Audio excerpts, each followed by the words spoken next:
పూర్వము తారకాసురుడు అనేటువంటి ఒక అసురుని వల్ల దేవతలకి ఋషులకి అనేకమైన ఇబ్బందులు కలుగుతూ ఉండేవట. ఆ అసురుణ్ణి వధించాలంటే అతను బ్రహ్మ గురించి ఘోర తపస్సు చేశాడు. దేవతలందరూ కూడా కైలాస పర్వతం దగ్గరికి వచ్చి ఆ గుమ్మం దగ్గర ఉండి ఈశ్వర రక్షించు తారకాసురుడి నుంచి అని ప్రార్థించగా ఆ పరమశివుడు అమ్మవారితో పాటు ఏకాంత సమయంలో ఉండగా ఎప్పుడైతే ఈ దేవతలందరూ వచ్చి కూడా శరణని ప్రార్థించారో ఆ పరమశివుడు వెంటనే లేచి వాళ్ళ దగ్గరికి వచ్చాట.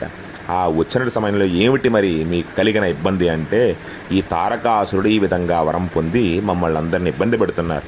మీ రేతస్సు అమ్మవారి యొక్క గర్భంలో ప్రవేశించకుండా ఆ రేతస్సు ద్వారా ఉద్భవించే పుత్రుడు వల్ల మరణం కలగాలి అనేటువంటి వరాన్ని కోరాడండి. మరి ఎవరు ఈ రేతస్సుని తట్టుకోగలరు అని చెప్పంటే, సరే ఎంతటి బాధ్యతనైనా బరువునైనా మోయగలిగేటువంటిది భూమాత. ఆవిడలో ప్రవేశిద్దాం అని చెప్పనని అడగగా సరే అని చెప్పన ఆ శివుని యొక్క రేతస్సు ఆ భూమాతలోకి పంపించారట.